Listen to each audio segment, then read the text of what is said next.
بسم اللہ الرحمن الرحیم۔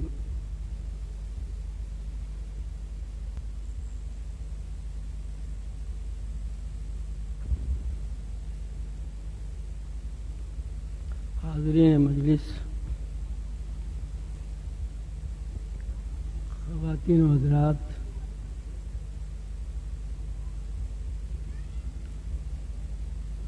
مراقبہ حال کے انچارج صاحبان، عظیمیہ روحانی لائبریریوں کے لائبریرین،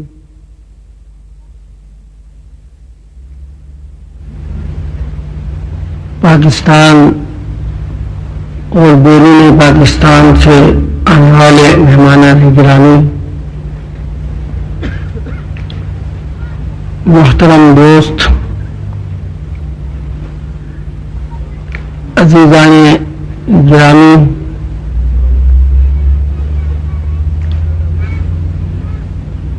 آپ کا یہ بھرپور اجتماع خلوص و یگانت کے ساتھ آپ کا مرکزی مراقبہ حال میں قیام، دور دراز سفر کی صحبتیں برداشت کر کے اللہ کے نام پر اور اللہ کے عرفان کی تلاش میں یہاں آنا، یہ سب میرے لیے باعث افتخار ہے، باعث عزت ہے اور قابل تشکر ہے۔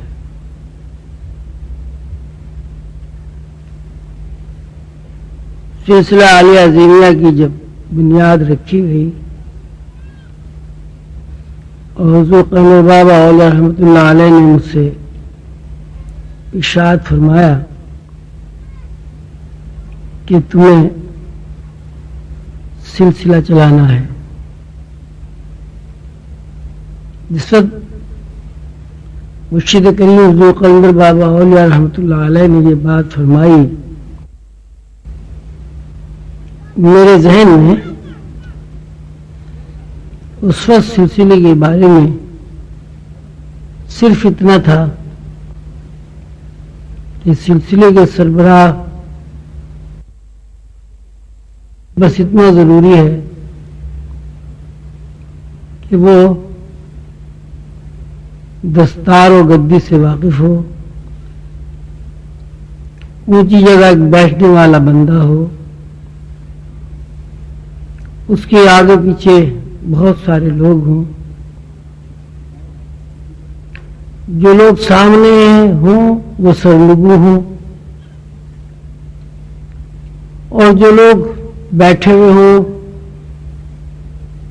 ان کے اندر اتنی جرأت نہ ہو کہ وہ آنکھ اٹھا کر مرشد کے چہرے کو دیکھ سکیں،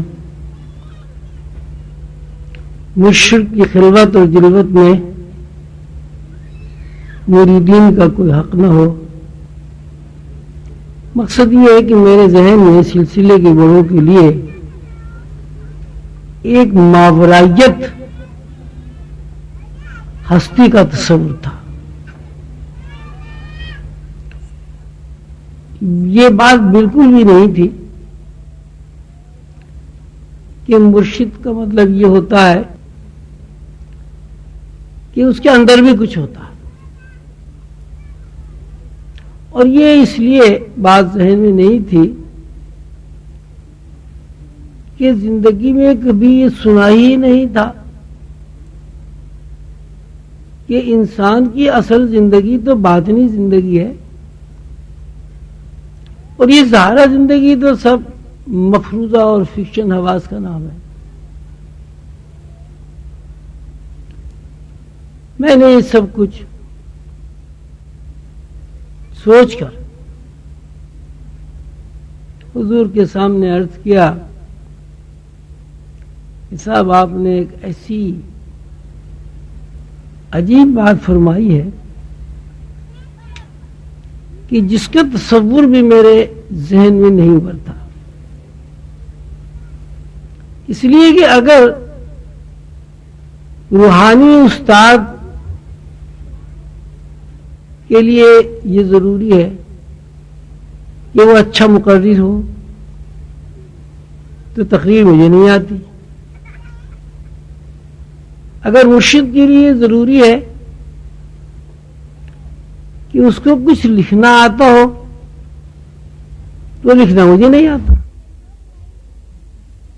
اگر مرشد کے لیے ضروری ہے کہ اس کی معلومات عام لوگوں کی معلومات سے زیادہ ہوں تو میں نے تو کبھی اسکول کے اندر قدم ہی نہیں رکھا. باہر سے تو بہت اسکول دیکھے ہیں لیکن اندر تو کبھی قدم ہی نہیں رکھا. مرشد کا مطلب یہ ہے کہ اگر اس کے اندر روح کی بالیدگی ہو، اس کو روحانی پرواز حاصل ہو،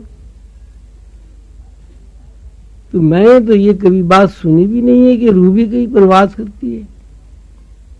جس ماحول میں میں پیدا ہوا، جس ماحول میں میں نے نشو و نما پائی، وہاں تو روح کا کہیں تصور ہی نہیں ہے.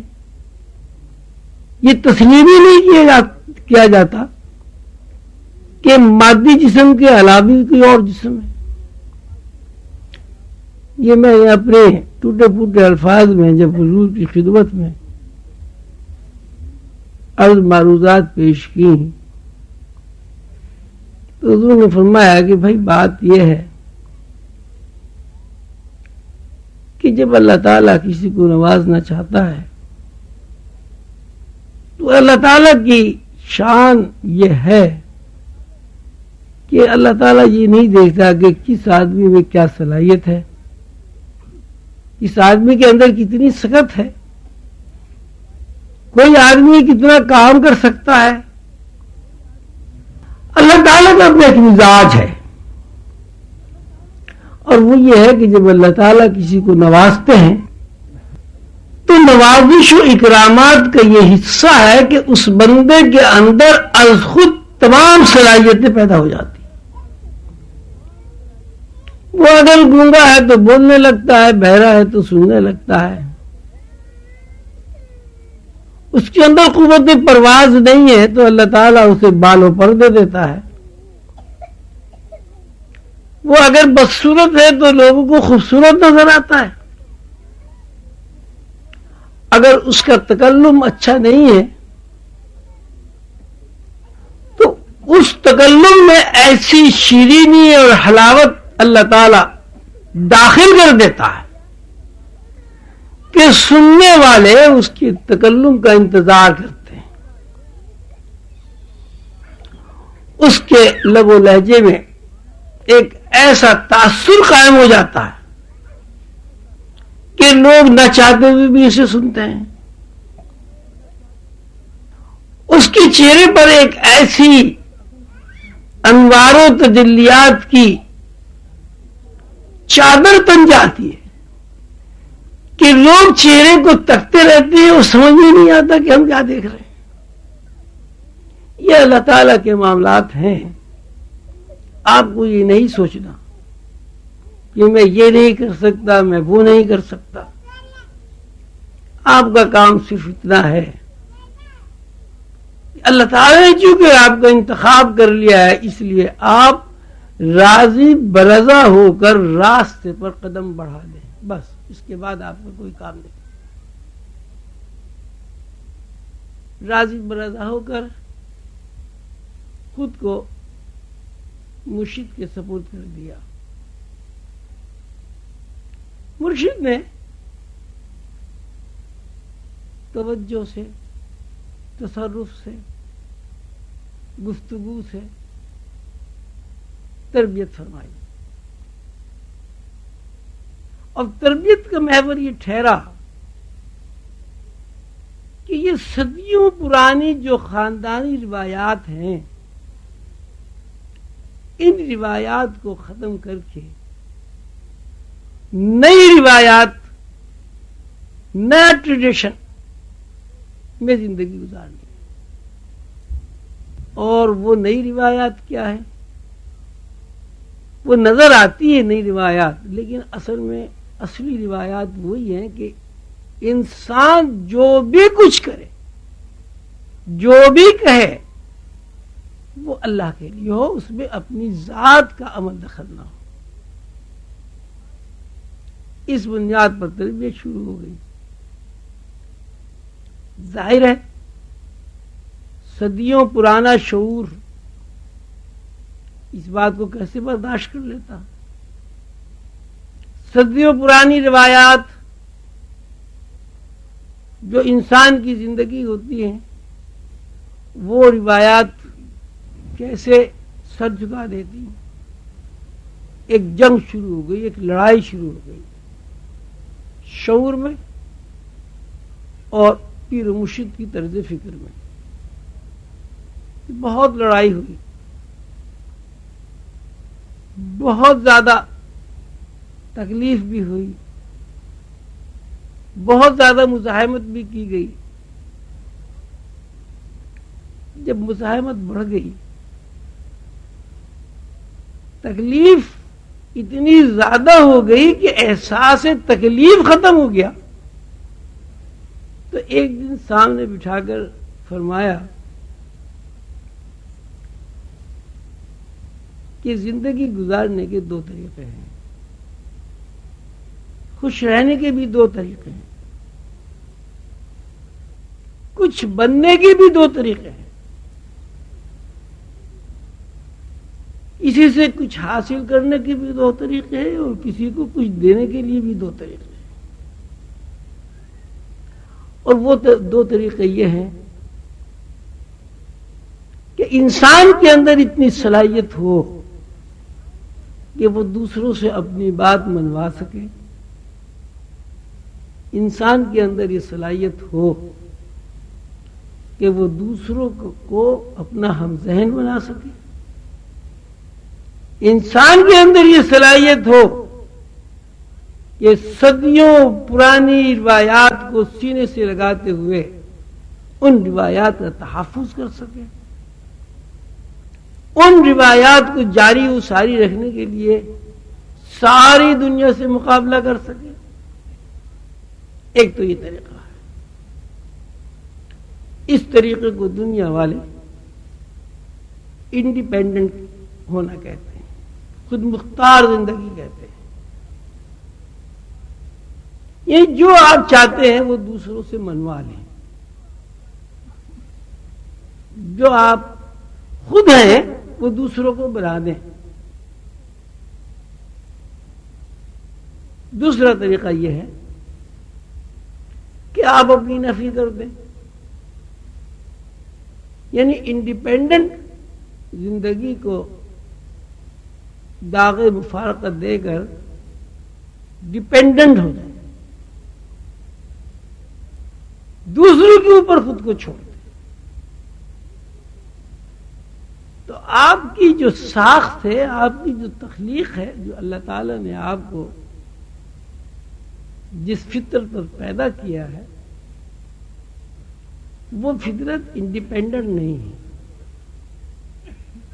آپ کی ساخت ہی اس بنیاد پر ہوئی ہے کہ آپ ڈیپینڈنٹ ہو کر زندگی گزار سکتے ہیں. لہذا ضروری ہے کہ انڈیپینڈنٹ یا خود مختار زندگی سے آپ کنارہ کش ہو جائیں اور اپنے آپ کو میرے سپرد کر دیں. آپ کے اندر یہ صلاحیت نہیں ہے کہ آپ کسی کو اپنا بنا لیں. آپ کے اندر یہ صلاحیت بدرجہ تب موجود ہے کہ آپ دوسرے کے بن جائیں. بات اتنی گہری تھی اور ہے جیسے کہ آپ لوگ محسوس کر رہے ہوں گے کہ کچھ سمجھ میں نہیں آیا کہ کیا بات ہوئی، اپنے آپ کو کیسے دوسرے کے سپرد کر دیں،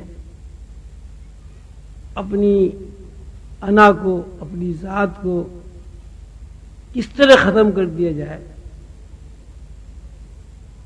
بہرحال میں نے غور و فکر کیا، سوچا اور اللہ سے دعا کی کہ اللہ تعالیٰ یہ خود مختار زندگی سے مجھے نجات عطا فرما دے اور پابند زندگی، ڈیپینڈنٹ زندگی مجھے عطا کر دے۔ اور یہ بات اللہ تعالیٰ کے فضل و کرم سے اور اس کے بھروسے پر میری سمجھ میں آ گئی کہ جب مرشد پکڑا ہے، جب یہ بات تسلیم ہے کہ مرشد نے ہی سب کچھ بنانا ہے، یہ بات بھی سامنے ہے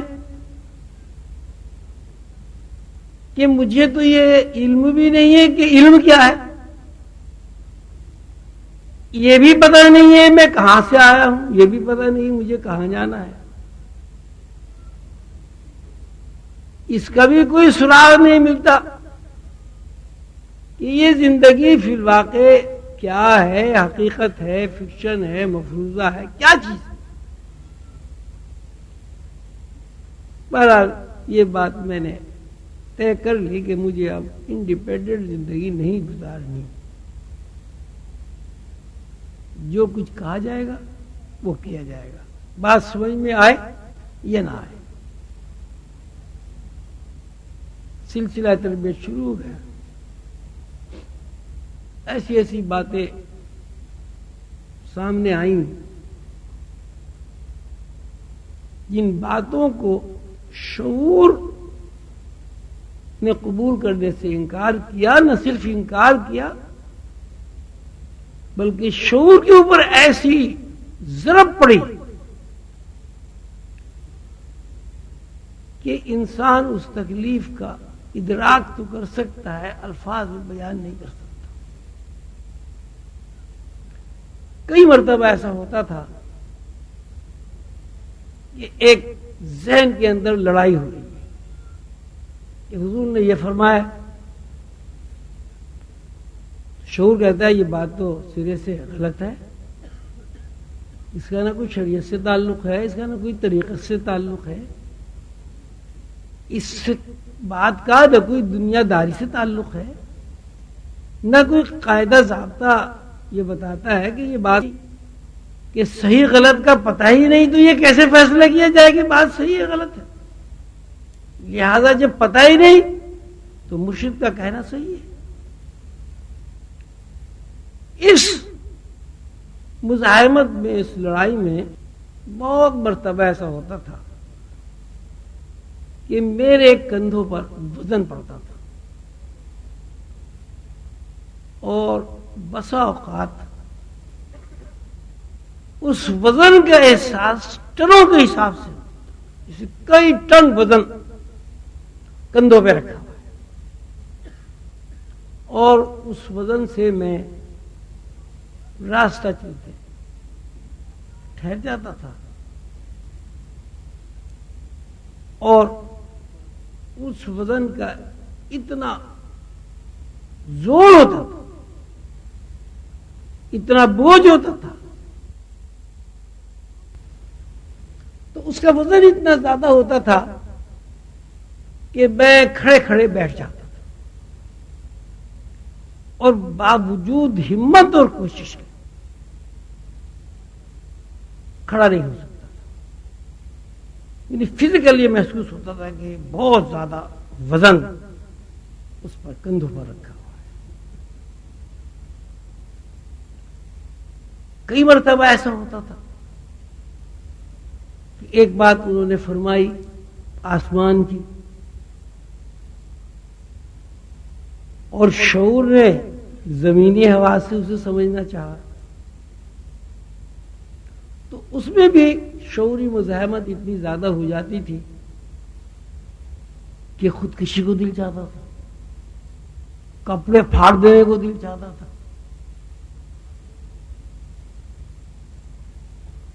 کبھی کبھی یہ دل چاہتا تھا کہ کہیں چھلانگ لگا دو چھت کے اوپر سے، کبھی دل چاہتا تھا سمندر میں کود جاؤ، یعنی ایک عجیب قسم کی بیزاری، اذیت، تکلیف ہوتی تھی کہ جس کے بارے میں کسی سے کوئی تذکرہ بھی نہیں کیا جا سکتا، اس لیے کوئی ہمراض ہی نہیں تھا۔ اب اگر پیر و مرشد سے اس کیفیت کا تذکرہ کیا جاتا تو یہ بات تو ظاہر تھی کہ انہیں کی وجہ سے ہی سب کچھ ہو رہا تھا۔ تو یہ سلسلہ آہستہ آہستہ آہستہ بڑھتا رہا، اذیت اور تکلیف کے احساس سے شعور خوگر ہوتا رہا، کبھی کھانے کی تکلیف، کبھی پہننے کی تکلیف، کبھی نیند نہ آنے کی تکلیف، کبھی منفی خیالات کا دباؤ، کبھی شیطانی وسوسوں کا زور، کبھی رحمان غالب آ جاتا تھا، کبھی شیطان غالب آ جاتا تھا۔ یہ سلسلہ 10 سال تک قائم رہا۔ اس 10 سالہ زندگی میں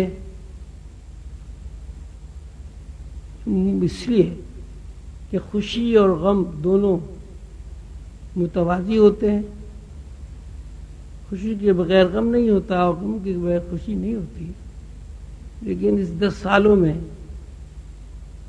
ممکن ہے کہ 10 ہفتے خوشی کے گزرے ہوں گے، باقی سب اذیت میں ہی گزر گئے۔ یہ بات آپ سب لوگ جانتے ہیں کہ جب آدمی کسی اذیت سے گزرتا ہے تو اذیت کا دور خوشی کے دور میں نہ وہ بیان کر سکتا ہے، نہ اسے یاد رہتا ہے، نہ وہ تاثر قائم ہوتا ہے۔ ایک آدمی اگر پریشان ہے اور اللہ تعالیٰ نے اس کی پریشانی دور کر دی تو جب وہ پریشانی دور ہو جاتی تو اسے پریشانی وہ بیان تو کرتا ہے لفظوں میں، لیکن اس پریشانی کا کوئی تاثر قائم نہیں ہوتا اس کے اوپر۔ 10 سال یہ معاملہ اسی طرح چلتا رہا اور اللہ تعالیٰ کے فضل و کرم سے، ان کے انعام سے، سیدنا حضور صلی اللہ علیہ وسلم کی خصوصی توجہ اور نسبت سے نجات ملی۔ اب 10 سال کے بعد ذہن کی استاد یہ بنی کہ جو کچھ کہا جاتا تھا بس وہی سب کچھ تھا، اور جو کچھ نہیں کہا جاتا تھا وہ کچھ بھی نہیں تھا۔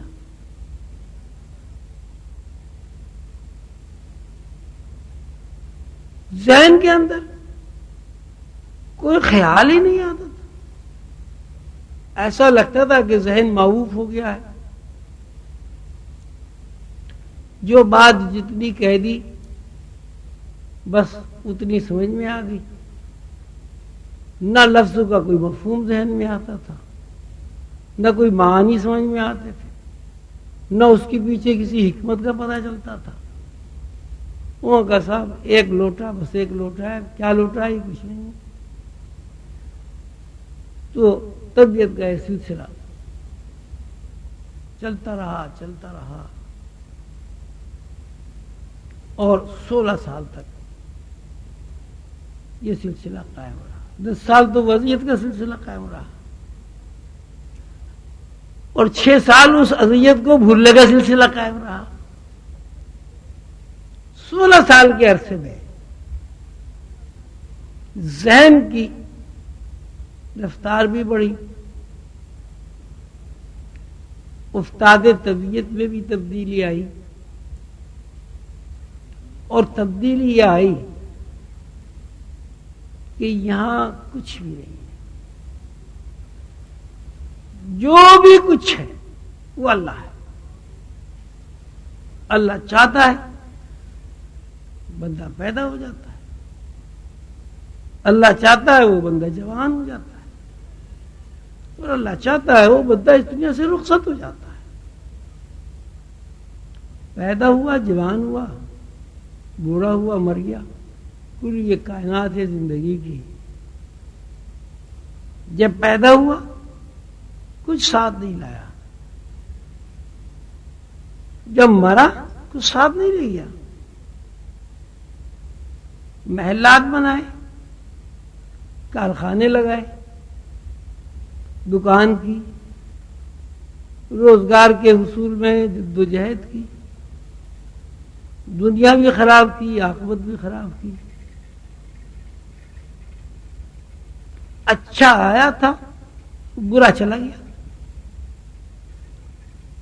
یہ بات 16 سال کے بعد سمجھ میں تو یہ سبھی آپ سب کے بھی آتی ہے، سب جانتے ہیں کہ کوئی آدمی یہاں نہ کچھ لے کے آتا ہے نہ کچھ لے کے جاتا ہے، ہر آدمی جانتا ہے، لیکن اس بات کا یقین آدمی کے اندر پیدا نہیں ہوتا۔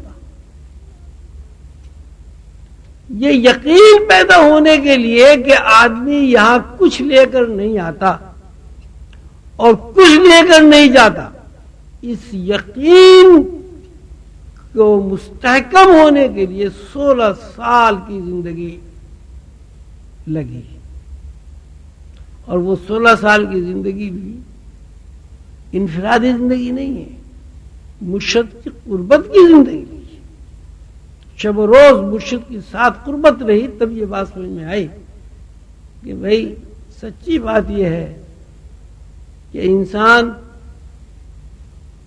نہ پیدا ہونے پر با اختیار ہے، پتہ ہی نہیں ہے، با اختیار تو جب ہو جب اسے پتہ ہو کہ مجھے پیدا ہونا ہے، اسے اس بات کا علم ہے کہ مجھے کہاں پیدا ہونا ہے، اسے علم ہی نہیں ہے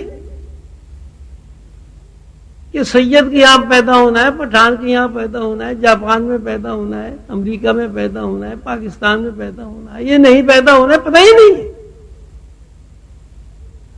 جب اس بات کا علم ہی نہیں ہے کہ کہاں پیدا ہونا ہے تو با اختیار ہونا تھا کوئی اس کو صحیح نہیں، سوال ہی پیدا نہیں ہوتا۔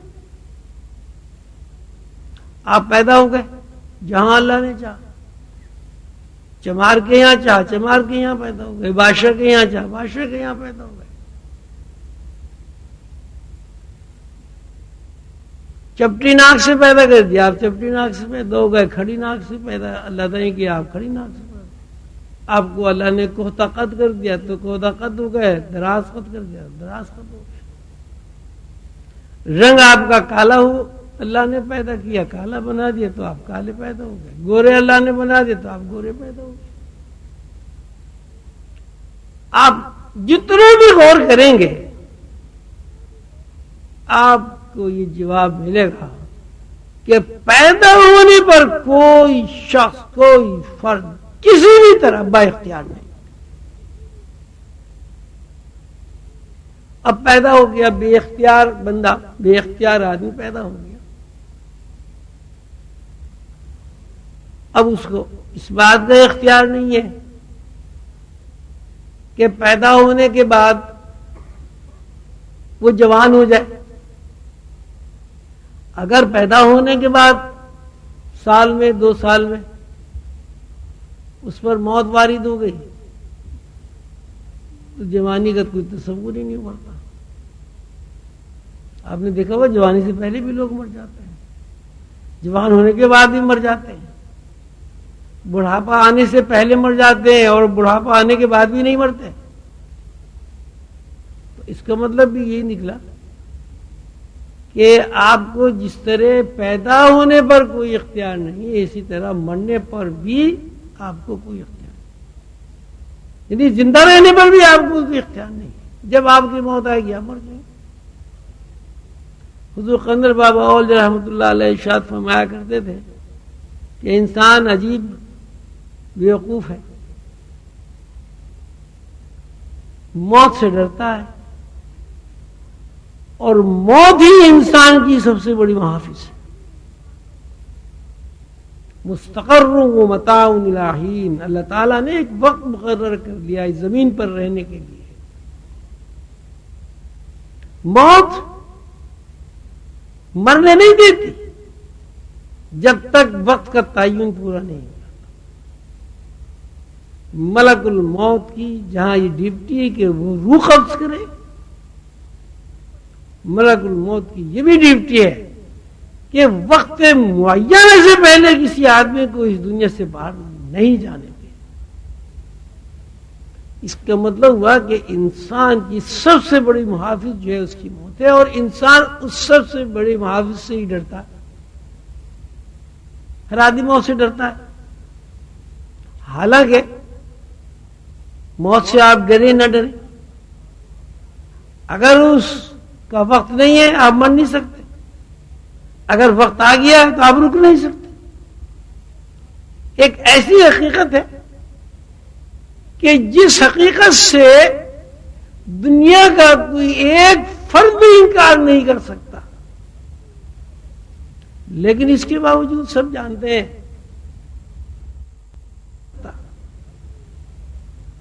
لیکن اس کے باوجود سب جانتے ہیں کہ وقت مقررہ تک یہاں رہنا ہے اور وقت مقررہ کے بعد یہاں سے جانا ہے، لیکن پھر بھی موت سے ڈرتے ہیں. تو آپ یہ خیال فرمائیں کہ حضور نے فرمایا کہ زندگی گزارنے کے دو طریقے کار، ایک انڈیپینڈنٹ زندگی گزارنا ہوتا ہے اور ایک ڈیپینڈنٹ زندگی گزارنا ہوتا ہے. ڈیپینڈنٹ زندگی کا مطلب یہ ہے کہ جب آپ کو یہ اختیار ہی نہیں کہ آپ پیدا ہو جائیں تو بھائی اپنی پیدائش کا مسئلہ جیسے کہ اللہ تعالی کے ہاتھ میں ہے اسی کے اوپر چھوڑ دیں. جب آپ کو اس بات کا علم ہی نہیں ہے کہ میری عمر کتنی ہے، 2 سال ہے، 10 سال ہے، 80 سال ہے، 90 سال ہے، 100 سال ہے، تو کیا ڈرنا، کیا حساب لگانا؟ بھائی اللہ تعالیٰ نے جب بھیج دیا آ گئے، جب بلا لیا چلے جائیں گے. تو انڈیپینڈنٹ اور ڈیپینڈنٹ زندگی یہ دو ایسے رخ ہیں زندگی کے کہ اگر آدمی انڈیپینڈنٹ زندگی گزارے گا تو اس کا تعلق کبھی بھی اللہ سے قائم نہیں ہو سکتا. اللہ رسیدہ وہی بندے ہوتے ہیں جو ڈیپینڈنٹ زندگی گزارتے ہیں. اب اللہ کو تو کسی نے دیکھا نہیں، اب اللہ کے روپ میں یا اللہ کی صفات کے مظاہراتی خد و خال میں مرشد کی ذات ہے. تو اگر اللہ تک رسائی حاصل کرنا ہے، اس دنیا کے بعد دوسری دنیاؤں میں داخل ہونا ہے، تو اس کے لیے ضروری ہے کہ انڈیپینڈنٹ جو آپ کا ذہن ہے اسے ختم کریں اور خود کو مرشد کے ذات سے وابستہ کرتے، مرشد کے ساتھ خود کو ڈیپینڈنٹ کرتے. یہ ڈیپینڈنٹ ہونے کا عمل یا اس کی پریکٹس یا اس میں یقین کا درجہ حاصل کرنے کے لیے 16 سال کا وقفہ لگا، اور اس 16 سال کے وقفے میں ایک ہی بات سامنے رہی کہ کس طرح بندہ اپنے آپ کو مرشد کے نام پر فنا کر دے. روحانیت کا یہ اصل اصول ہے کہ مرشد کی ذات میں اگر فنائیت نہیں ہوگی مرید کو تو مرشد کی طرز فکر اس کے اندر منتقل نہیں ہوگی. اس لیے کہ مرشد کی طرز فکر اگر دودھ کی طرح ہے، اگر گلاب کی طرح ہے، تو دودھ کے لیے بھی ظرف چاہیے، پیالہ چاہیے. اگر مرشد کی ذات کوئی ایک طرز فکر ہے تو اس طرز فکر کے لیے بھی ایک پیٹرن چاہیے. پہلے ہی سے ایک پیٹرن بنا ہوا ہے، پہلے سے ہی پیالہ بھرا ہوا ہے. ایک پیالے میں کثافت، گندگی، کیچڑ بھرا ہوا ہے، اس پیالے میں آپ گلاب کیسے ڈال سکتے ہیں؟ اس پیالے میں دودھ کیسے انڈیل سکتے ہیں؟ ضروری ہے کہ پہلے اس پیالے کو خالی کیا جائے، پھر اس پیالے کو مانج کر صاف کر قلائی کیا جائے، اور اس کے بعد اس کے اندر آپ دودھ ڈال دیں، شہد ڈال دیں، پانی ڈال دیں، یہ آپ کی مرضی ہے۔ روحانیت کے اصل اصول جو مجھے مرشد کریم حضور قلندر بابا اولیاء رحمۃ اللہ علیہ نے بتایا، یہ فرمایا روحانیت نہ سیکھنے سے آتی نہ سکھانے سے آتی۔ روحانی علوم الف بے تے کی طرح نہیں پڑھائے جاتے۔ روحانی علوم سیکھنے کے لیے قلم اور تختی کی ضرورت پیش نہیں آتی۔ روحانی علوم سیکھنے کے لیے ابھی تک کوئی قاعدہ مرتب نہیں ہوا، کوئی کتاب نہیں بنی۔ یہ جو آپ کتابیں پڑھتے ہیں، اولیاء اللہ کے واقعات ہیں، اولیاء اللہ نے تصوف کے اوپر بہت کچھ لکھا، یہ دراصل اس بات کی کوشش ہے کہ آپ انڈیپینڈنٹ ذہن کو ڈیپینڈنٹ ذہن میں تبدیل کر دیں۔ یہ ایک رہنمائی ہوتی ہے، اس سے کتابیں پڑھنے سے روحانیت نہیں آتی۔ کتابیں پڑھنے سے آپ کے اندر وہ طرز فکر پیدا ہو جاتی ہے، جس طرز فکر کی موجودگی میں آپ کے اندر ایسا پیٹرن بن جاتا ہے کہ جس میں روحانی علوم انڈیلے جا سکیں۔ ہماری صورت یہ ہے کہ ہم نے 4 لفظ پڑھ لیے، پہلے تو روحانیت کے بارے میں کوئی کچھ جانتا ہی نہیں تھا۔ اب حضور قلندر بابا اولیاء رحمۃ اللہ علیہ کے اعجاز سے روحانی علوم کھلنے شروع ہوئے۔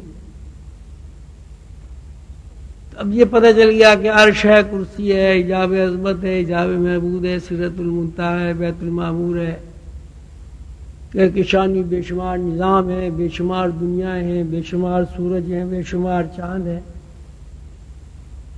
ہر سیارے میں الگ الگ مخلوق آباد ہے، کہیں ٹرانسپیرنٹ ہے، کہیں چھوٹا ہے، کہیں موٹا ہے۔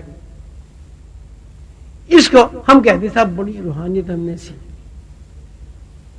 روحانیت کا مطلب صرف یہ ہے کہ آپ اللہ تعالی کے ساتھ پوری طرح اس طرح تعلق قائم کر لیں کہ آپ کی اپنی سوچ اپنی نہ رہے، آپ کی سوچ اللہ کی سوچ بن جائے۔ اور اس کو قرآن پاک میں اللہ تعالیٰ نے فرمایا ہے وَالرَّاسِخُونَ فِي الْعِلْمِ وَالرَّاسِخُونَ فِي الْعِلْمِ يَقُولُونَ آمَنَّا بِهِ كُلٌّ مِّنْ جن لوگوں کے اندر الہی صفات کے منتقلی کا پیٹرن بن جاتا ہے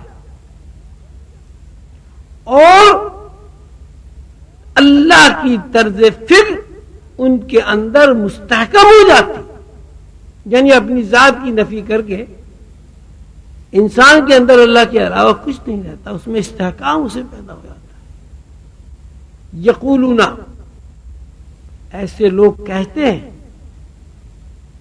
آمنا بھی، یہ بات ہم نے مشاہدہ کر لی ہے،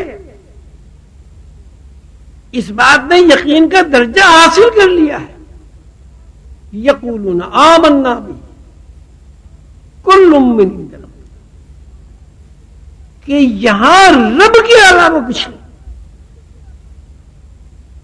خیال اگر آ رہا ہے تو وہ بھی رب کی طرف سے آ رہا ہے، بھوک اگر لگ رہی ہے تو وہ بھی رب کی طرف سے لگ رہی ہے، پیاس اگر لگ رہی ہے تو پیاس کا تقاضا بھی رب کی طرف سے آ رہا ہے، انسان کے اندر اگر حرکت ہے وہ بھی رب کی طرف سے، انسان کی وریدوں شریانوں میں اگر خون دوڑ کر رہا ہے وہ بھی رب کی طرف سے۔ اگر انسان کی وریدوں اور شریانوں میں دوران خون بند ہو گیا ہے، وہ بھی رب کی طرف سے۔ دنیا کی کوئی مشین، کوئی طاقت ایک دفعہ اگر آدمی مر جائے تو رگوں میں، وریدوں میں، شریانوں میں خون کو نہیں دوڑا سکتا۔ انسان کی پیدائش رب کی طرف سے، انسان کی موت رب کی طرف سے۔ یہ پتہ ہی نہیں انسان کہ انسان ہے کیا، اسے تو یہ بھی علم نہیں ہے کہ انسان جب زمین پر چلتا ہے، پھرتا ہے، حرکت کرتا ہے، سوچتا ہے، کہاں سے سوچتا ہے، کہاں سے اسے فیڈنگ مل رہی ہے، کون سی وہ برقی رو ہے جس برقی رو کی بنیاد پر وہ دوڑ بھی رہا ہے، چل بھی رہا ہے، پھر بھی رہا ہے، سو بھی رہا ہے، جاگ بھی رہا ہے، شادی بھی کر رہا ہے، بچے بھی ہو رہے ہیں۔ اور جب وہ برقی رو اس انسان سے رشتہ توڑ لیتی ہے، وہ فنائیت کے ایسے درجے میں داخل ہو جاتا ہے، نہ اسے بھوک لگتی، نہ اسے پیاس لگتی، نہ اس کے اندر کوئی تقاضا ابھرتا ہے۔ پھر کیسے کوئی انسان کہہ سکتا ہے کہ اس کی زندگی میں اس کا کوئی ذاتی اختیار بھی کام کر رہا ہے؟ اگر انسان کے اندر اس کا ذاتی اختیار کام کرتا تو انسان جس طرح اس دنیا سے محبت کرتا ہے، دنیا کی چپک انسان کو جس طرح اس دنیا میں ذلیل و خوار کرتی پھرتی ہے، کوئی انسان مرنا تو بات ہی بات ہے، مرنے کا تصور نہیں کر سکتا۔ کوئی انسان کبھی بیمار نہ ہوتا، کوئی انسان کبھی لاغر نہیں ہوتا، کوئی انسان کبھی بوڑھا نہ ہوتا، کسی انسان کا بچہ نہ مرتا، کسی انسان کی ماں نہ مرتی، کسی انسان کا باپ نہ مرتا، کوئی انسان معذور نہ ہوتا۔ آپ اپنی زندگی کا جب تجزیہ کریں گے تو حضور قلندر بابا اولیاء رحمۃ اللہ علیہ کے ارشاد کے مطابق کوئی آدمی اپنی زندگی کے کسی ایک عمل میں انڈیپینڈنٹ نہیں ہے۔ اس لیے خیال آئے گا تو آپ کچھ کام کریں گے، وہ خیال شیطانی وسوسے سے متعلق ہو، وہ خیال رحمانی طرز فکر سے متعلق ہو۔ یہاں ماشاءاللہ سب پڑھے لکھے لوگ موجود ہیں، اور اللہ کے فضل و کرم سے مسلسل 35 سال کی جد و جہد اور کوشش سے اب ذہن اتنے کھل گئے ہیں کہ بات سمجھ میں آ جاتی ہے۔ اتنے بڑے ہجوم میں کیا کوئی ایک آدمی اس بات کا اظہار کر سکتا ہے کہ زندگی کا کوئی عمل خیال آئے بغیر کیا جا سکتا ہے؟ کوئی ایک عمل اگر کیا جا سکتا ہے، اگر انسان با اختیار ہے کوئی عمل کرنے میں،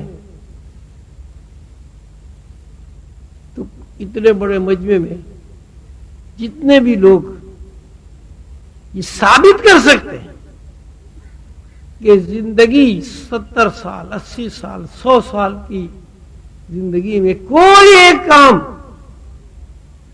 بغیر خیال آئے کیا جا سکتا ہے، تو وہ مہربانی کر کے ہاتھ اٹھائیں۔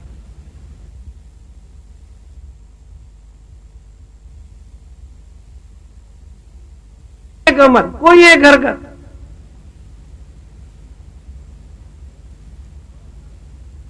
سو سال کی زندگی،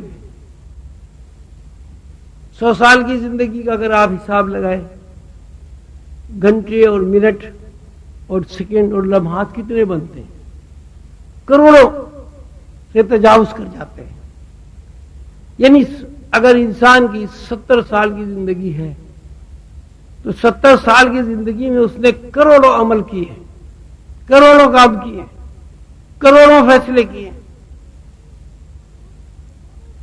ان کروڑوں فیصلوں میں سے، ان کروڑوں عمل میں سے کوئی ایک عمل آپ بتائیں جو اللہ کی طرف سے خیال آئے بغیر آپ نے کیا۔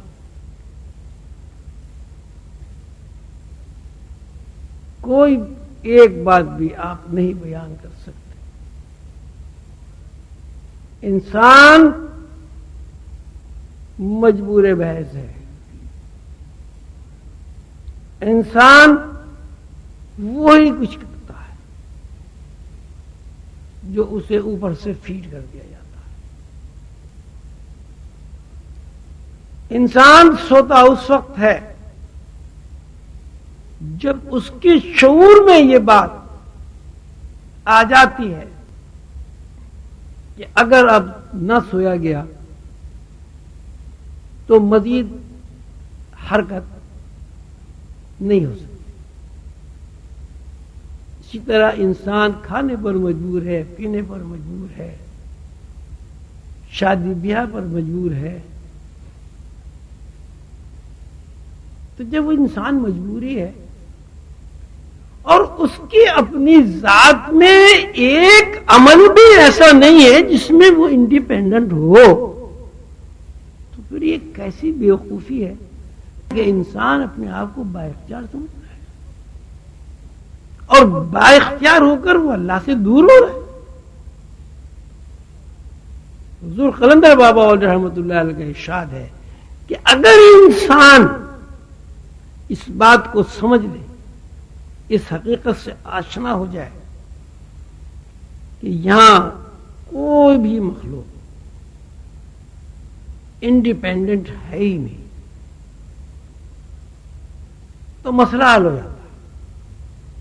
جب کوئی مخلوق انڈیپینڈنٹ ہے ہی نہیں تو ڈیپینڈنٹ ہے، اور جب ڈیپینڈنٹ ہے تو کس پر ڈیپینڈنٹ ہے؟ وہ اللہ ہے، وہ خالق ہے، وہ مالک کل ہے، خود مختار ہے، قادر مطلق ہے۔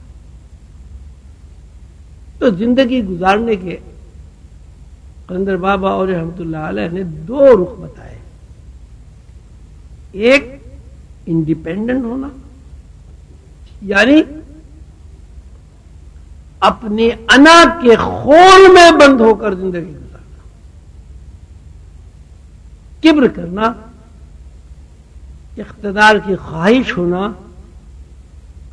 اپنے آپ کو منوانا، ضد کرنا، بحث کرنا، فساد برپا کرنا۔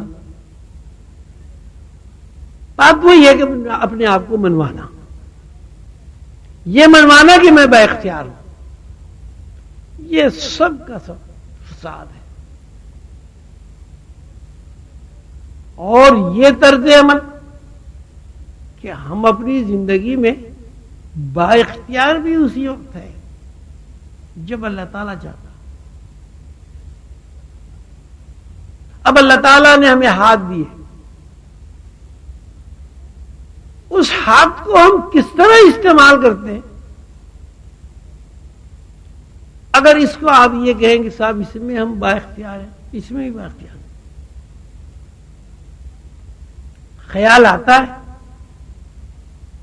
خیال کے تحت آپ کے اندر ایک میکانکی حرکت ہوتی ہے، ایک میکانزم اندر کام کر رہا ہے، اس کے تحت آپ کام کر لیتے ہیں۔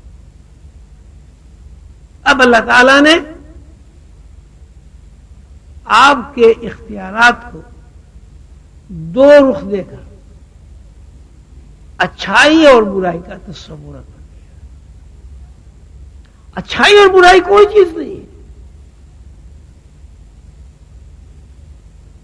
جتنے پیغمبر علیہ الصلوۃ والسلام تشریف لائے، ان کی تعلیمات کا نچوڑ یہ ہے کہ انہوں نے انسان کے اندر اچھائی اور برائی کا تصور منتقل کیا ہے۔ لیکن یہاں اس دنیا میں کوئی کام نہ اچھا ہے نہ برا ہے، اگر اچھا ہے تو اچھا ہی، برا ہے تو برا ہی۔ اصل میں اچھائی اور برائی کا مطلب ہے اس عمل میں جو عمل آپ آسمان سے آئے ہوئے خیالات کے تحت انجام دے رہے ہیں، اس کے معنی کیا پہناتے ہیں؟ ایک آدمی کسی آدمی کے تھپڑ مارتا ہے اصلاح کے لیے، خیر ہے. دوسرا آدمی اتنی زور سے تھپڑ مارتا ہے دوسرے آدمی کے لیے نفرت و حقارت سے، یہ شر ہے. عمل ایک ہے، تھپڑ مارنا، چوٹ لگنا، اس میں کوئی فرق نہیں، دونوں حالوں میں چوٹ لگے گی. لیکن یہ عمل خیر اور عمل شر بھی اسی وقت تک ہے جب تک آپ کے اندر زندگی تو رہی ہے اور زندگی کے بارے میں کوئی آپ کا اختیار نہیں. آپ کو پتہ ہی نہیں کہ زندگی، پہلی تو یہ بات ہی علمی نہیں ہے کہ زندگی ہے کیا. اس بات سے کوئی واقف ہی نہیں ہے کہ زندگی کیا ہے. آپ کہتے ہیں زندہ ہے، بھئی حرکت ہے، بس ہر طرح زندگی آدمی چل رہا ہے، پھر رہا ہے، بھاگ رہا ہے، دوڑ رہا ہے، کاروبار کر رہا ہے، شادی کر رہا ہے، بیاہ کر رہا ہے، نئی نئی ایجادات کر رہا ہے وغیرہ. لیکن ابھی تک یہ بات طے نہیں ہوئی کہ زندگی ہے کیا. زندگی کچھ بھی نہیں ہے. زندگی صرف اللہ تعالیٰ کا چاہنا ہے کہ جب تک اللہ تعالیٰ میرے لیے، آپ کے لیے، زید کے لیے، بکر کے لیے چاہتے ہیں کہ اس کے اندر حرکت رہے، ہم سب زندہ ہیں. اور جب اللہ تعالیٰ نہیں چاہتے کہ ہم زندہ رہیں، ہمارے اندر کوئی حرکت نہیں ہے. روز آپ دیکھتے ہیں کتنی دنیا پیدا ہوئی مر گئی، کتنی دنیا اب ہے مر جائے گی، بعد میں کتنی دنیا پیدا ہوگی اس ہستی سے نابود ہوگی، صفحہ ہستی سے نابود ہو جائے گی، زمین پر اس کا وجود نہیں رہے گا. تو روحانی لوگوں کے لیے، خصوصاً سالک لوگوں کے لیے، تصوف کے راستے پر چلنے والے لوگوں کے لیے، عظیمی بہن بھائیوں کے لیے، اور وہ لوگ جو خود شناسی کے ساتھ ساتھ خدا شناس ہونا چاہتے ہیں، ان کے لیے یہ ضروری ہے کہ اپنی زندگی کا تجزیہ کریں، اپنے اندر تلاش کریں کہ کیا واقعی آپ با اختیار ہیں، کیا زندگی کے کسی بھی لمحے میں آپ کا کوئی اختیار عمل کر رہا ہے. جب آپ سوچیں گے تو ایک ہی بات سمجھ میں آئے گی، کوئی اختیار آپ کو نہیں. پھر اختیار کیا ہے؟ اللہ کا چاہنا اختیار ہے. جب اللہ کا چاہنا ہی اختیار ہے تو آپ اپنی پوری زندگی اللہ کے سپرد کر دیں، اور اللہ کے سپردگی یہ روحانیت ہے. اللہ کے ساتھ خود کو وابستہ کرنا ہی عرفان ہے. اللہ کے معاملات کو سمجھنا، اللہ کے علوم کو سیکھنا، اللہ کے اوصاف کو تلاش کرنا اپنے اندر، زمین کے اوپر، زمین کے اندر، آسمانوں پر، کائنات میں، یہ سب روحانی راستے پر چلانے کے لیے اسباب. انسان کے اندر اگر تفکر نہیں ہوگا، انسان اگر خود کو اللہ کے ساتھ ڈیپینڈنٹ نہیں کرے گا تو اس کی حیثیت جانوروں سے بھی بدتر ہے. شرف ہونا تو بہت بڑی بات ہے، اس کی زندگی جانوروں سے ہی بدتر ہے. تو حضور قرنر بابا اولیاء رحمۃ اللہ علیہ کے ارشاد کے مطابق ہر روحانی مسافر کے لیے ضروری ہے کہ وہ انڈیپینڈنٹ زندگی کو اپنے اوپر مسلط نہ ہونے دے، ڈیپینڈنٹ زندگی گزارے اور اللہ کے ساتھ ڈیپینڈنٹ ہو کے زندہ رہے. لیکن چونکہ پھر وہی بات ہے کہ اللہ تعالیٰ سامنے نہیں ہے تو سامنے پیر و مرشد ہے. یہ رسول اللہ صلی اللہ علیہ وسلم کی تعلیمات ہیں. ان تعلیمات کے مطابق خود کو اس طرح ڈھال لے ان تعلیمات میں، اس طرز فکر میں کہ اس کی اپنی ذات کی نفی ہو جائے. آپ نے مسلمان ہونے کے لیے شرط ہے کلمہ پڑھنا، لا الہ الا اللہ محمد رسول اللہ. اب اس کا ترجمہ نہیں کوئی معبود مگر اللہ. کیا مطلب ہے؟ لا الہ نہیں کوئی معبود مگر اللہ. اس کا مطلب یہ ہے کہ ہمارے ذہنوں میں جو معبود کا تصور ہے، ہم اپنی ذات کی معرفت ابدیت کا جو مظاہرہ کرتے ہیں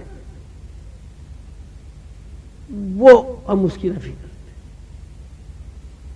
لا الہ، ہم جس طرح معبود کو معبود جانتے ہیں وہ معبود نہیں ہے. یا ہم نے خاندانی روایات کے مطابق شعوری وسوسوں کے مطابق جس طرح خدا تراش لیے ہیں، اس خدا کی پہلے نفی کرنی. اور جب تک آپ اپنے بنائے ہوئے معبودوں کی نفی نہیں کریں گے، آپ ایک خدا کو تسلیم نہیں کر سکتے. لا الہ نہیں کوئی معبود، یعنی شعوری اعتبار سے جس طرح ہم خدا کو خدا جانتے ہیں ہم اس کی نفی کرتے ہیں. الا اللہ، مگر ایک واحد ذات اللہ کو اللہ مانتے ہیں. اپنی نفی کرنا بھی ڈیپینڈنٹ ہونا ہے. لا الہ الا اللہ محمد رسول اللہ، یعنی رسول اللہ صلی اللہ علیہ وسلم جو اللہ کے قاصد ہیں، جس طرح اللہ کے قاصد نے، اللہ کے محبوب بندے نے اللہ کا تعارف کرایا ہے اس کو تسلیم کرتے ہیں. اور جس طرح دوسرے بندوں نے اللہ کا تعارف کرایا اس کی نفی کرتے ہیں. لا الہ الا اللہ، کوئی معبود نہیں مگر اللہ. شعوری اعتبار سے اگر آپ خدا کو تسلیم کرتے ہیں تو حقیقی خدا کو تسلیم کرنے کے لیے شعوری خدا کی نفی کرنی پڑتی. لا الہ، کوئی معبود مگر. بھائی مجھے بتا دیں مجھے وقت کتنا دیا گیا؟ مقالے میں تو پڑھ جائے ہو گیا. آپ کا تو پروگرام مجھے تو کہتے پانی پی پی کے تقریر کر، دودھ بھی پلا دیتی.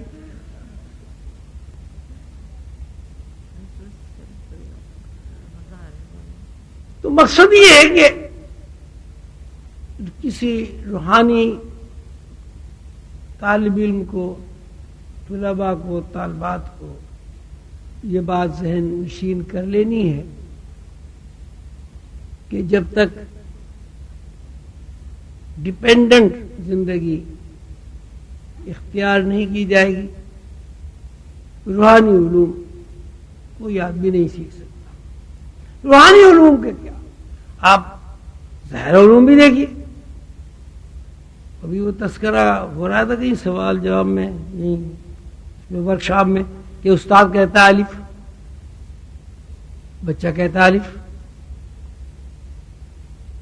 تو استاد جب کہتا ہے الف، بچے کو پتہ تھوڑی ہوتا ہے الف کیا چیز ہے. ان کا یہ الف ایک کھڑی لکیر جو ہے الف ہے، اور لیٹی ہوئی لکیر بھی ہے.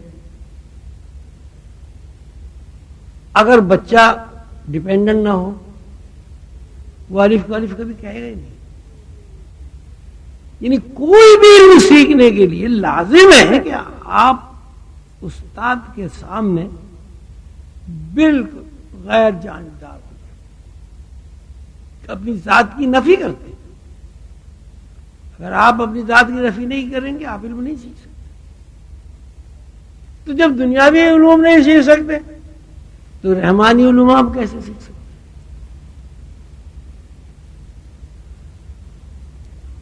تو ضروری ہے کہ انسان اس دنیا میں رہتے ہوئے کسی روحانی انسان کے بارے میں عرض کر رہا ہوں کہ وہ اپنی زندگی کے تمام عوامل، اپنے خیالات، اپنے تصورات، اپنے احساسات کا ذمہ دار خود کو نہ سمجھے۔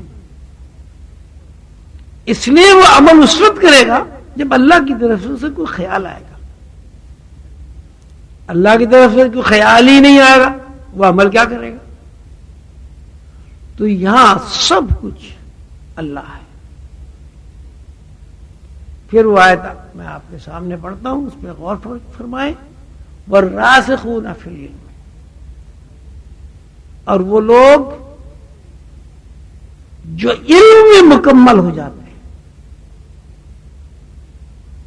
جو حقیقی علم حاصل کر لیتے ہیں اور ان کا ذہن حقیقی علم کو قبول کر لیتا ہے، ان کے اندر الہی علوم کو قبول کرنے کا پیٹرن بن جاتا ہے۔ یقولون، وہ کہتے ہیں، آمنا بھی، ہمارا یقین ہے، ہم اس بات پر ایمان رکھتے ہیں کہ یہاں کوئی بھی چیز ایسی نہیں ہے جو آزاد ہو، خود مختار ہو، ہر چیز اللہ کی طرف سے، کل من عند۔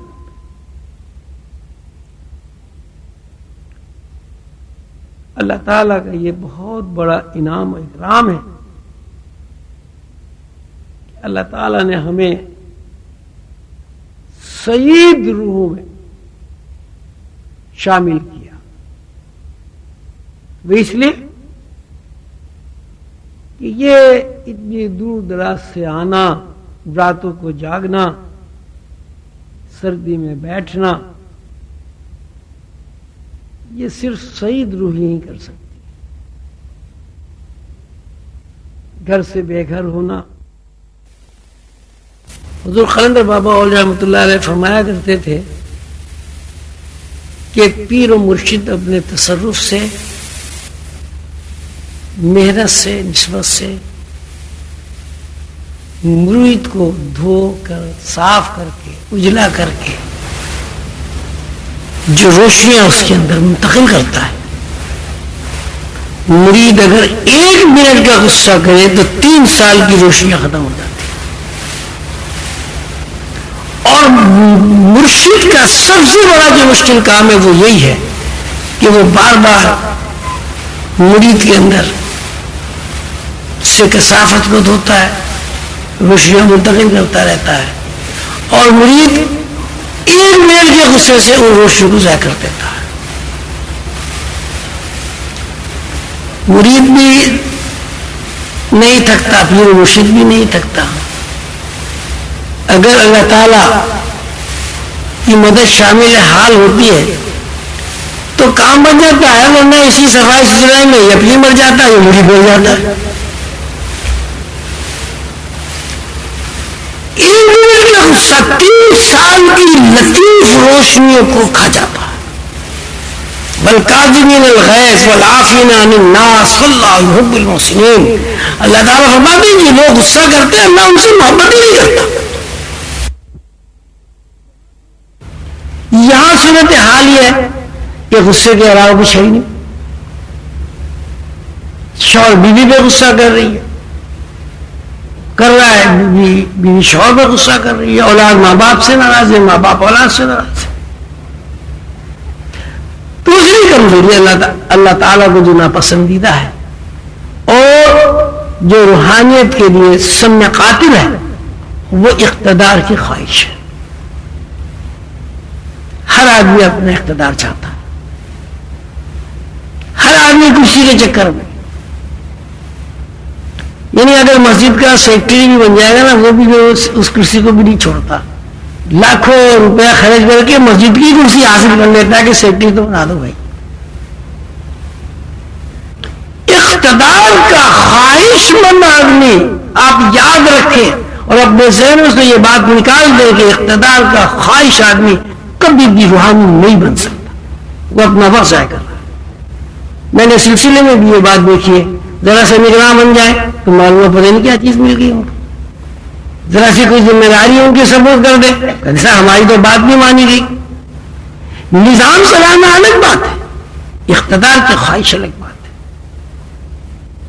جو لوگ اقتدار کی خواہش کرتے ہیں وہ دنیا میں چند آدمی تو اکٹھے کر سکتے ہیں، ہاتھ پیر تو چموا سکتے، روحانی نہیں بن سکتے۔ اور تیسری بات حضور قندر بابا اولیاء نے فرمائی، جنس کا غلبہ۔ اگر کسی عورت کے اوپر، کسی مرد کے اوپر جنس غالب ہے، یعنی وہ اعتدال سے ہٹ گیا ہے، وہ بھی کبھی روحانی نہیں بن سکتا۔ اب یہ تین کمزوریاں ایسی کمزوریاں ہیں، یہاں جتنے بھی لوگ بیٹھے ہوئے ہیں میرا خیال ہے کوئی ایک بھی ایسا نہیں ہوگا جن میں کم و بیش یہ کمزوریاں نہ ہوں۔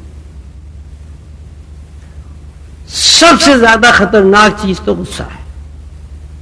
کسی روحانی آدمی کو غصہ نہیں آتا۔ حضرت علی کا آپ نے واقعہ سنا ہوگا کہ ایک غیر مسلم سے لڑائی ہو گئی، حضرت علی نے اسے گرا لیا اور اس کے سینے پر بیٹھ کر اس کا سر قلم کرنا چاہ رہے تھے تلوار سے، کہ اس نے حضرت علی کے منہ پر تھوک دیا۔ حضرت علی نے اس کو چھوڑ دیا اور کھڑے ہو گئے۔ تو اس بندے نے کہا کہ صاحب اب تو آپ کو مجھے بالکل ہی قتل کر دینا چاہیے تھا۔ تو نے کہا نہیں، میں تجھے غصے کے تحت قتل نہیں کرنا چاہ رہا تھا، میری لڑائی میرے سے تیری لڑائی اللہ کے لیے تھی، اب جب تو نے میرے اوپر تھوک دیا مجھے غصہ آ گیا، تو غصے میں تجھے قتل نہیں کرتا، تو یہاں سے چلا جا۔ اور وہ آدمی اس بات پر مسلمان ہو گیا۔ رسول اللہ صلی اللہ علیہ وسلم کی سیرت طیبہ پر آپ غور فرمائیں، کہیں بھی غصہ آپ کو نظر نہیں آئے۔ کیسے وہ ہندا جس نے حضور پاک صلی اللہ علیہ وسلم کے چچا کا کلیجہ چبایا، جب وہ اسلام میں داخل ہوئی اس کو بھی حضور نے مسلمان کر لیا۔ مکے میں کتنی حضور کو اذیتیں دی گئیں، کانٹے بچھائے گئے، سجدے کی حالت میں اونٹ کی گوج رکھی گئی گردن کے اوپر، بائیکاٹ کر دیا گیا، کھانا پینا بند کر دیا گیا، مکے شہر سے ہجرت پر مجبور کر دیا گیا۔ لیکن جب مکے میں فاتح کی حیثیت سے حضور داخل ہوئے تو تاریخ خاموش لرزہ بر اندام ہے کہ کیسی فتح ہے کہ ایک قطرہ خون کسی کا نہیں بہا، سب کو معافی۔ جو خانہ کعبے کے اندر ہے اس کو معاف، جس نے گھر کا دروازہ بند کر لیا وہ معاف، جو کسی چھجے کے نیچے کھڑا ہو گیا اس کے لیے معافی، جو اگر کھڑا ہوا ہے اور اسلامی فوجیں اندر داخل ہوئی وہ بیٹھ گیا وہ معاف۔ کیسا ستم ہے کہ ہم رسول اللہ صلی اللہ علیہ وسلم کی امت ہونے کا دعویٰ کرتے ہیں جہاں غصے کا کہیں نام ہی نہیں ہے، معافی معافی، رحمت ہی رحمت ہے۔ امت کا یہ حال ہے کہ کوئی گھر ایسا نہیں ہے جو غصے سے خالی، ہر گھر میں لڑائی فساد، لڑائی فساد، لڑائی فساد، غصہ، اقتدار کی خواہش۔ جو کام رسول اللہ صلی اللہ علیہ وسلم نے نہیں کیا،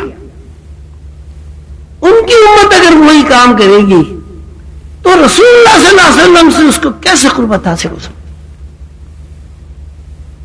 تو روحانی آدمی کے لیے پہلی بات یہ ضروری ہے کہ جس طرح بھی ممکن اپنے اوپر کتنا بھی جبر کرنا پڑے غصے سے خود کو آزاد کر لیا جائے۔ اور دوسری بات یہ کہ اقتدار کی خواہش نہ ہو، سلسلے میں اللہ تعالیٰ اگر کوئی مقام عطا کرے تو اس کو حق نہ سمجھا جائے، اس کو اللہ تعالیٰ کی طرف سے اعزاز سمجھا جائے، عزت سمجھا جائے، اور اس اعزاز کی عزت افزائی یہ ہے کہ آپ اس طرح اپنے آپ کو پیش کریں کہ آپ کو کچھ کہنا نہ پڑے، لوگ آپ کو دیکھ کر آپ کے ذہن کو سمجھ کر آپ کے مطابق کام کریں۔ اگر غصہ آپ نے کیا تو غصہ تو روحانیت کے خلاف ہے، تو کبھی آپ کو کامیابی نہیں ہوگی۔ آج کی مجلس میں یہ طے کر کے اٹھنا ہے، جب اللہ کے بھروسے پہ کوئی آدمی ارادہ کرتا ہے، عمل کرتا ہے، جدوجہد کرتا ہے، کوشش کرتا ہے، اللہ تعالیٰ اس کی مدد فرماتے ہیں۔ خود اللہ تعالیٰ نے قرآن پاک میں وعدہ فرمایا ہے، وَالَّذِينَ جَاهَدُوا فِينَا لَنَهْدِيَنَّهُمْ سُبُلَنَا، کہ جو لوگ جدوجہد کرتے ہیں، کوشش کرتے ہیں اپنے آپ کو بنانے کے لیے، الہی نظام کے تحت خود کو ڈھالنے کے لیے عمل کرتے ہیں، تو اللہ تعالیٰ نے اپنے اوپر یہ لازم کر لیا ہے کہ اللہ تعالیٰ انہیں ہدایت بخشتا ہے، ان کے لیے راستے کھولتا ہے، ان کے لیے وسائل فراہم کرتا ہے۔ تو آپ کوشش کریں، جدوجہد کریں، اور ان تین باتوں کو ہمیشہ سامنے رکھیں کہ غصہ نہیں کرنا، اقتدار کی خواہش نہیں کرنی، اور اعتدال کی زندگی گزارنی۔ ان اللہ لا يحب المسرفین، اللہ تعالیٰ ان لوگوں سے بھی محبت نہیں کرتا جو اعتدال سے اور توازن سے ہٹ کر زندگی گزارتے۔ اعتدال اور توازن کوئی ایسی بات نہیں ہے جس کو سمجھانے کی ضرورت ہو۔ اعتدال اور توازن یہ ہے کہ آپ کا ضمیر مطمئن ہو، اعتدال اور توازن یہ ہے کہ آپ کے اندر خود نمائی نہ ہو، اعتدال اور توازن یہ ہے کہ آپ کے اندر کبر نہ ہو، اعتدال اور توازن یہ ہے کہ جو آپ اپنے لیے چاہیں وہ اپنے بھائیوں کے لیے چاہیں، اعتدال اور توازن یہ ہے کہ دین اور دنیا کو بیلنس کریں۔ اللہ تعالیٰ اس کو بھی پسند نہیں کرتے کہ آپ کھانا نہ کھائیں، کپڑے نہ پہنے، گھر نہ بنائیں، تو پھر تو دنیا کے بنانے کا مقصد ہی فوت ہو جائے گا۔ اگر آدمی کھانا نہیں کھائے گا، کپڑے نہیں پہنے گا، گھر نہیں بنائے گا، پھر دنیا پھر کیا ہوئی؟ اللہ تعالیٰ نے جو رونق لگائی ہے، اللہ تعالیٰ نے روح اس لیے بنائی کہ کپڑا بنے، اللہ تعالیٰ نے ریشم اس لیے بنایا کہ کپڑا بنے، اللہ تعالیٰ نے اون اس لیے پیدا کی کہ آپ اس سے اپنا بہترین لباس بنائیں، اللہ تعالیٰ نے زمین پر وسائل اس لیے پھیلائے کہ آپ اس سے آرام و آسائش حاصل کریں۔ وسائل کو استعمال نہ کرنا بھی ناشکری، کفران نعمت۔ وَلَقَدْ آتَيْنَا لُقْمَانَ الْحِكْمَةَ أَنِ اشْكُرْ لِلَّهِ وَمَن يَشْكُرْ فَإِنَّمَا يَشْكُرُ لِنَفْسِهِ وَمَن كَفَرَ فَإِنَّ رَبِّي لَغَنِيٌّ حَمِيدٌ۔ حضور قلند بابا رحمۃ اللہ علیہ نے اس آیت کی تشریح میں اور تفسیر میں بیان فرمایا، ہم نے لقمان کو حکمت دی، وَلَقَدْ آتَيْنَا لُقْمَانَ الْحِكْمَةَ، ہم نے لقمان کو حکمت دی، انشکر للہ۔ اب اس کا لفظی ترجمہ تو یہ ہے کہ وہ ہمارا شکر ادا کرے، لیکن لقمان اللہ کی دی نعمت پر تسبیح لے کر بیٹھ جاتے 1000 دانے کی، اور یہ کہتے ہیں یا اللہ تیرا شکر ہے، یا اللہ تیرا شکر ہے، یا اللہ تیرا شکر ہے، یا اللہ تیرا شکر ہے۔ کیا انعام و اکرام اور حکمت کا تقاضا پورا ہو جاتا؟ شکر سے مراد یہ ہے کہ جو نعمت آپ کو حاصل ہے آپ اسے استعمال کریں. وَلَقَدْ آتَيْنَا لُقْمَانَ الْحِكْمَةَ أَنِ اشْكُرْ لِلَّهِ، ہم نے لقمان کو حکمت دی تاکہ وہ اسے استعمال کرے اپنے لیے اور لوگوں کے لیے. اور لقمان علیہ السلام نے اللہ کی دی ہوئی حکمت کو استعمال کیا. اللہ تعالیٰ فرماتے ہیں کہ جو نعمت ہم عطا کرتے ہیں وہ اس لیے عطا کرتے ہیں لوگ اسے استعمال کریں، اس سے استفادہ کریں. اور جو لوگ اس اللہ کی نعمت سے استفادہ کرتے ہیں اس نعمت سے انہیں فائدہ پہنچتا ہے، وہ مستفید ہوتے ہیں، آرام و آسائش انہیں میسر ہوتا ہے. اور جو لوگ اللہ کی نعمت کو استعمال نہیں کرتے وہ محروم ہو جاتے ہیں. اب میرے پاس ایک شال ہے اللہ تعالی نے مجھے عطا کی، اب میں سردی میں ٹھٹر رہا ہوں اور اس شال استعمال نہیں کرتا اور اللہ کا شکر ادا کرتا ہوں، یا اللہ تیرا شکر ہے تو نے مجھے شال دی، یا اللہ تیرا شکر ہے تو نے مجھے شال دی، یا اللہ تیرا. تو شکر کا مطلب یہ استعمال ہے. حضور صلی اللہ علیہ وسلم فرماتے ہیں کہ اللہ کی نعمت کو اس طرح استعمال کرو کہ تمہارا ذہن اللہ کی طرف چاہے. وَلَقَدْ آتَيْنَا لُقْمَانَ الْحِكْمَةَ أَنِ اشْكُرْ لِلَّهِ، کہ ہم نے لقمان کو حکمت دی اس لیے تاکہ وہ ہمارے لیے، ہماری خوشی کے لیے اس کو استعمال کرے. تو اگر آپ دنیا بیزار ہو جائیں گے، دنیا میں کاروبار نہیں کریں گے تو دنیا تو اندھیر ہو جائے گی. اللہ تعالیٰ دنیا کو اندھیر کرنا نہیں چاہتا. اللہ تعالیٰ اگر دنیا کو اندھیر کرنا چاہتے دنیا میں اتنے وسائل پیدا کرنے کی کیا ضرورت تھی؟ نئی نئی ایجادات جو ہو رہی ہیں اس کی کیا ضرورت تھی؟ اللہ تعالیٰ یہ چاہتے ہیں کہ دنیا میں جو نعمتیں اللہ تعالیٰ نے آپ کو عطا کی ہیں آپ انہیں بھرپور انداز میں استعمال کریں، لیکن ذہن میں یہ رکھیں کہ یہ نعمت اللہ کی دی گئی ہے،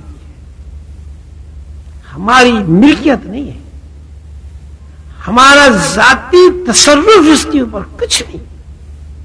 اللہ نے دیے اس لیے ہم استعمال کر رہے ہیں. تو اللہ کی دی ہوئی جو بھی نعمت آپ اللہ کے لیے استعمال کرتے ہیں اس سے اللہ راضی ہوتا ہے، اس سے اللہ خوش ہوتا ہے.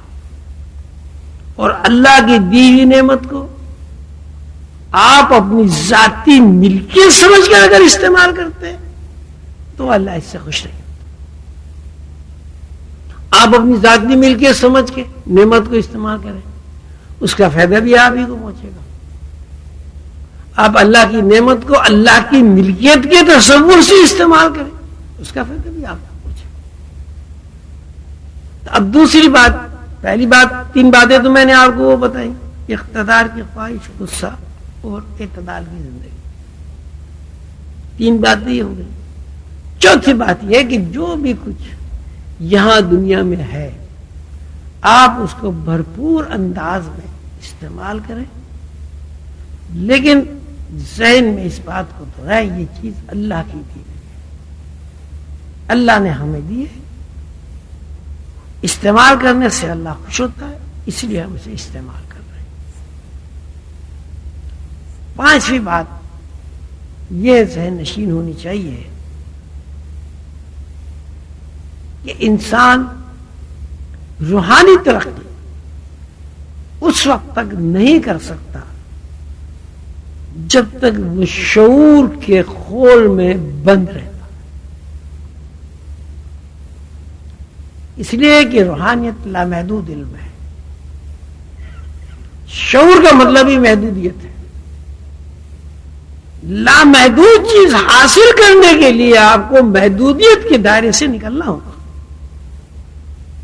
جب تک محدودیت کے دائرے سے آپ باہر قدم نہیں نکالیں گے لامحدود دائرے میں داخل نہیں ہو سکتے. ایک روحانی آدمی کو یہ سمجھنا چاہیے کہ اس کی سوچ اس کی فکر محدود نہ ہو، وہ شعوری اعتبار سے سونے چاندی کے ذخیروں میں گم نہ ہو جائے، وہ شعوری اعتبار سے محض دنیا کو اپنا مقصد نہ بنائے، وہ شعوری اعتبار سے اتنا گمراہ نہ ہو جائے کہ فرعون اور شداد و نمرود کی اوصاف اس کے اندر داخل ہو۔ ہر انسان کو اللہ تعالیٰ نے لامحدود بنایا ہے، روح جو آپ کے اندر کام کر رہی ہے وہ لامحدود ہے، اور آپ کا یہ مادی وجود اور شعور محدود ہے۔ تو یہ بھی ہمیں سوچنا ہے کہ اللہ تعالیٰ کی دی ہوئی نعمتوں سے ہمیں بھرپور استفادہ کرنا ہے، لیکن ان چیزوں کو اپنی ملکیت تصور نہیں کرنا، اللہ کی دی ہوئی چیزیں سمجھ کر انہیں استعمال کرنا۔ اللہ تعالی ہم سب کا حامی و ناصر ہو۔ آپ سب حضرات کا بہت شکریہ کہ آپ اتنی دور دراز سے تشریف لائے۔ یہاں مرکزی مراقبہ حال کے عظیمی بچوں نے، خواتین نے، حضرات نے آپ کے آرام و آسائش کے لیے اپنی طرف سے بہت سے پروگرام بنائے، بہت سارا انہوں نے کام کیا۔ یہ عرس کا جو مہینہ ہوتا ہے 5-6 دن آپ لوگ یہاں تشریف رکھتے ہیں، تو اس کی تیاری اگست کے آخر سے شروع ہو جاتی ہے۔ ستمبر، اکتوبر، نومبر، دسمبر اور 20 جنوری، اس کا مطلب یہ کہ 4 ماہ 20 روز تک آپ کے عظیمی بہن بھائی جو کراچی سے متعلق ہیں اور جن کی خدمات مرکزی مراقبہ حال کے لیے وقف ہے، وہ آپ کے آرام و آسائش کے لیے، آپ کو خوش کرنے کے لیے 4 مہینے 20 دن رات دن محنت کرتے ہیں کہ آپ لوگ تشریف لائیں۔ تزئین و آرائش سے بھی آپ کو خوشی ہو، پھول دیکھ کر بھی آپ کی روح میں سرور داخل ہو، انتظام دیکھ کر بھی آپ خوش ہوں۔ اور یہ بات بھی ہمارے پیش نظر رہتی ہے کہ ساری دنیا کے مراقبہ حال کے نگران صاحبان اور ذمہ دار سلسلے کے حضرات بھی تشریف لاتے ہیں، تو ہم یہ چاہتے ہیں کہ آپ اپنے مرکز میں آ کر یہاں کی صفائی ستھرائی، انتظام و انصرام، آرام و آسائش کی جو ضروریات ہیں وہ ان سب کو آپ دیکھیں اور صرف تعریف ہی نہ کریں۔ ہماری ایک بہن ہے، اس نے بڑی تعریف کی، جب آگے بیٹھی بڑی اچھا انتظام ہے، بڑا اچھا انتظام ہے، بڑی صفائی ہے، بڑی ستھرائی ہے، بڑی ہے۔ تو میں کہ بھائی اب میرا خیال ہے 5-6 دفعے تم تعریف کر چکی ہو، تو اس سے مجھے کیا خوشی ہے؟ تعریف تم کر رہی ہو، مجھے بھی نظر آ رہا ہے بھائی صفائی ستھرائی ہے۔ تعریف کی بات یہ ہے کہ جو چیزیں آپ کو یہاں اچھی لگیں آپ اپنے یہاں اس کا اہتمام کریں۔ مرکزی مراقبہ حال میں جو چیز دیکھنے کی اور سمجھنے کی اور سبق حاصل کرنے کی ہے وہ یہ ہے کہ اللہ تعالیٰ کے فضل و کرم سے، حضور قلندر بابا اولیاء رحمۃ اللہ علیہ کے فیض سے یہاں ایک ٹیم تشکیل پا گئی ہے۔ یہ سارا کام ٹیم ورک ہے۔ صفائی والے صفائی کرتے ہیں، بجلی والے بجلی لگاتے ہیں، کرسی والے کرسی بچھاتے ہیں، لنگر کھلانے والے لنگر کھلاتے ہیں، پکانے والے پکاتے ہیں۔ ایک ٹیم ورک ہے۔ تو یہ ٹیم ورک بڑی جد و جہد اور کوشش کے ساتھ بار بار کی میٹنگ کرنے کے بعد عمل میں آیا ہے۔ خصوصاً وہ حضرات جو مراقبہ حال کے انچارج صاحبان ہیں یا جنہیں سلسلے کی ذمہ داریاں سونپی گئی ہیں، وہ اپنے شہروں میں اس بات کی کوشش کریں، ٹیم کے ساتھ وہ کام کریں۔ سلسلہ حال یا عظیمیہ دراصل ایک قافلہ ہے۔ قافلے میں چند لوگ نہیں ہوتے۔ قافلے کا مطلب یہی ہوتا ہے کہ اس میں ہر طرز فکر کا آدمی موجود ہوتا ہے۔ قافلے میں موچی بھی ہوتا ہے، درزی بھی ہوتا ہے، کارپینٹر بھی ہوتا ہے، معلم بھی ہوتا ہے، شاگرد بھی ہوتا ہے، نانوائی بھی ہوتا ہے۔ یعنی زندگی میں کام آنے والے جتنے بھی لوگ ہیں وہ سب قافلے میں شریک ہوتے ہیں۔ قافلہ سالار کی یہ ذمہ داری ہے کہ گو کہ وہ سب سے آگے ہوتا ہے، لیکن اسے اپنے آگے ہی نہیں دیکھنا، پیچھے زیادہ دیکھنا ہوتا ہے۔ اگر قافلے میں سے لوگ نکلنا شروع ہو گئے اور قافلہ سالار نے اس طرح توجہ نہیں کی تو نہیں کہا جا سکتا۔ جب قافلہ منزل پر پہنچے تو 100 آدمی میں سے 2 آدمی رہ جائیں۔ سلسلہ حال عظیمیہ کے نگران صاحبان کے لیے ضروری ہے کہ وہ اپنے ذہنوں سے اقتدار کی خواہش کو نکال دیں، دوسرے لوگوں پر اعتماد کرنا سیکھیں۔ اس لیے یہ اللہ تعالیٰ کا ایک نظام ہے، ایک سسٹم ہے کہ ایک آدمی سب کام نہیں کر سکتا۔ ایسا ممکن نہیں ہے کہ ایک آدمی تندور پہ روٹی بھی لگائے، سالن بھی پکائے، بازار سے گوشت بھی خرید کے لائے، بچوں کو تعلیم بھی دے، علاج بھی کرے۔ یہ ممکن نہیں ہے۔ اگر یہ ممکن ہوتا تو اس دنیا پہ گروہی سسٹم قائم نہ ہوتا۔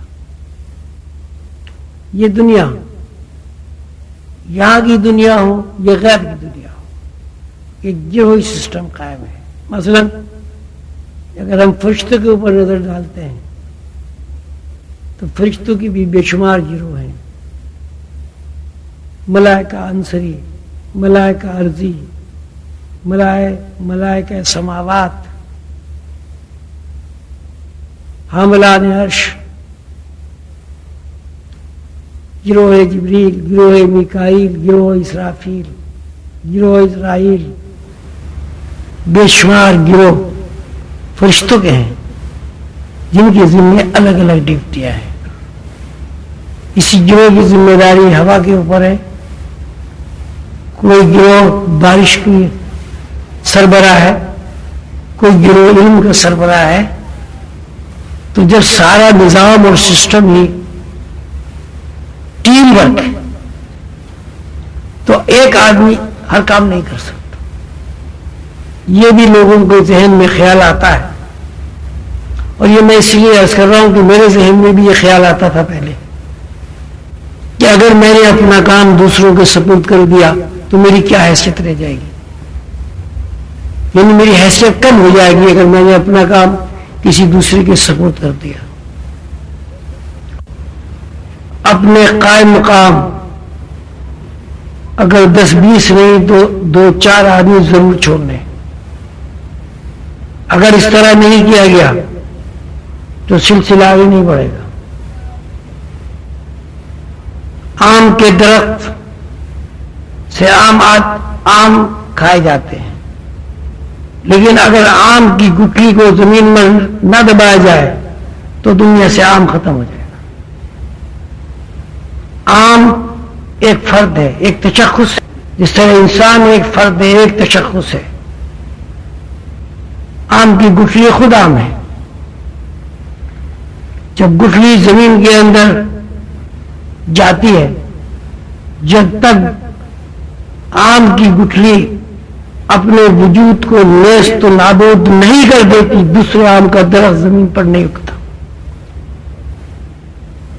اسی صورت سے سلسلہ عالیہ عظیمیہ کے ارکان کی ذمہ داری ہے کہ وہ اس دنیا کو چھوڑنے سے پہلے خود کو زمین کے اندر دفن کر کے نیست و نابود کر دے، تاکہ ان کی جگہ 1 2 3 4 درخت اور ہوں۔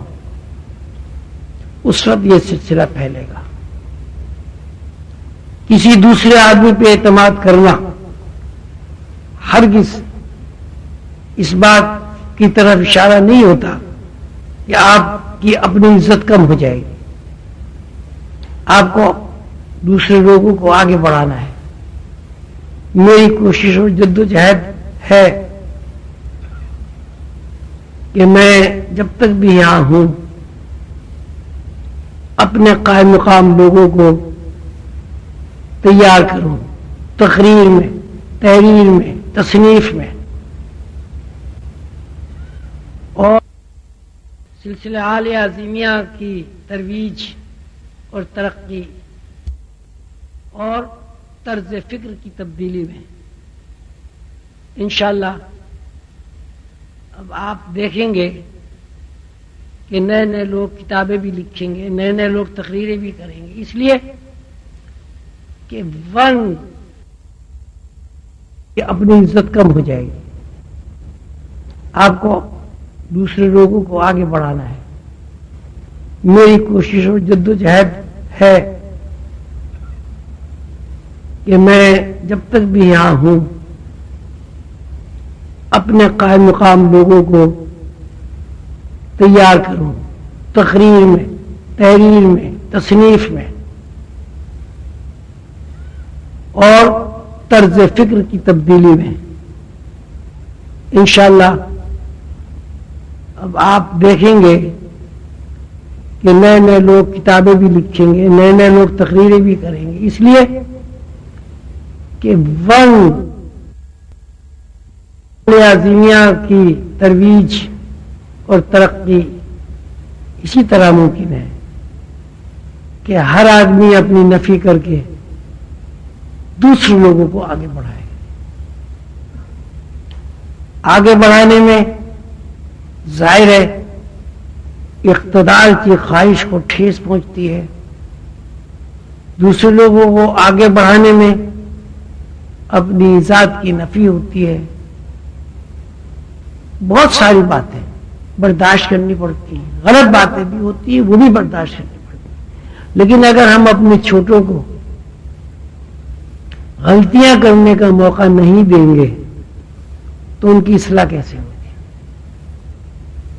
اگر ہم اپنے چھوٹوں پر ذمہ داریاں نہیں ڈالیں گے، نہ وہ نقصان کریں گے، نہ آئندہ وہ نقصان سے بچ سکیں گے۔ ہر نیا بچہ جو زمین پر پیدا ہوتا ہے سارے کام فائدے کی نہیں کرتا، جتنا زیادہ وہ نقصان کرتا ہے اسی حساب سے اس کا ذہن بنتا ہے، اسی حساب سے اس کی عقل میں اضافہ ہوتا ہے، اسی حساب سے وہ باشعور کہلاتا ہے۔ لہذا ضروری ہے کہ ذمہ دار حضرات اپنے چھوٹوں کو آگے بڑھائیں۔ میرے مرشد کریم ذوالقلندر بابا اولیاء رحمۃ اللہ علیہ کے مرشد حضرت ابوالفیض قلندر علی سہروردی صاحب نے مجھ سے فرمایا تھا، میں تمہیں ایک نصیحت کر کے جا رہا ہوں اور اس کو ہمیشہ یاد رکھنا۔ فرمایا تھا کہ روحانی آدمی کی یہ ڈیوٹی ہے، اگر وہ اوپر ہے تو نیچے والے کو کھینچے اوپر، نیچے والوں کی یہ ڈیوٹی ہے کہ اگر ان کا کوئی بھائی باصلاحیت ہے یہ نہیں ہے، اس کو اگر اوپر کھینچا جا رہا ہے تو وہ یہ نہ سوچے کہ میں اوپر کیوں نہیں گیا، اس کو پش کر دینا چاہیے۔ اور یہ سلسلہ جب قائم ہو جائے گا تو بہت سارے ایسے لوگ جن کی صلاحیتیں کم ہوں گی وہ بھی اوپر پہنچیں گے۔ لہذا سلسلہ عالیہ عظیمہ کی ترویج اور ترقی کے لیے ضروری ہے ہر شخص اپنی نفی کرے. ہر شخص کے سامنے صرف ایک بات ہونی چاہیے کہ سلسلے کی ترویج اور ترقی کس طرح ہو. بالکل یہ سوچنا نہیں ہے کہ کس نے کیا، سوچنا یہ ہے کہ کس نے کام کیا. وہ عورت ہو، مرد ہو، کمزور ہو، طاقتور ہو، اس لیے کہ ہر آدمی کی صلاحیتیں الگ الگ ہیں. اگر کسی کی صلاحیت سے آپ کو فائدہ پہنچ رہا ہے تو آپ اس کی ہمت افزائی کریں، اس کی تعریف کریں. اگر اس کی کوئی بات بری بھی لگ رہی ہے تو اسے برداشت کریں. اس لیے ایک دفعہ، دو دفعہ، چار دفعہ جب آپ کسی کی بات برداشت کریں گے تو وہ اس بات کو خود ہی چھوڑ دے گا. میرے خیال میں میں نے آپ حضرات میں کافی وقت لے لیا، اور جو حضرات مقالے پڑھنے والے ہیں ان کا وہ دل چاہتا ہوا کہ ہم بھی مقالے پڑھیں. اللہ تعالیٰ آپ سب کو خوش رکھے. آپ تشریف لائے، آپ کا بہت بہت شکریہ. اللہ تعالیٰ آپ کو دین دنیا کی تمام نعمتیں عطا کرے اور سلسلے کی ترویج اور ترقی میں آپ کو ہر قدم پر کامیابی عطا فرمائے. رسول اللہ صلی اللہ علیہ وسلم کی نسبت عشق سے حضور قلندر بابا اولیاء رحمۃ اللہ علیہ کے فیض آپ پر اور ساری دنیا پر محیط ہو. آمین یا رب العالمین.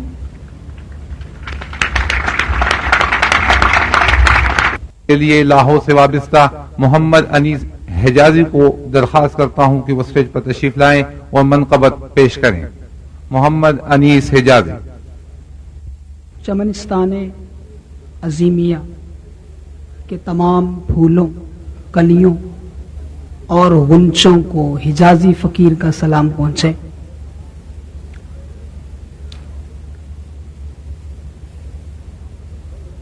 تیرے ہی نام سے ہر ابتدا ہے، تیرے ہی نام تک ہر انتہا ہے. تیری حمد و ثنا الحمدللہ کہ تو میرے محمد کا خدا ہے. نوازشات عظیمی کہاں کہاں دیکھوں، کبھی یہاں نظر آئیں کبھی وہاں دیکھوں. کبھی چھپی ہوئی چیزیں عیاں ہیں پاس میرے، ظہور کو کبھی پوشیدہ و نہاں دیکھوں. تجلیوں سے تیری روح ہو گئی واقف، تیرے حضور فرشتوں کو بے زباں دیکھوں.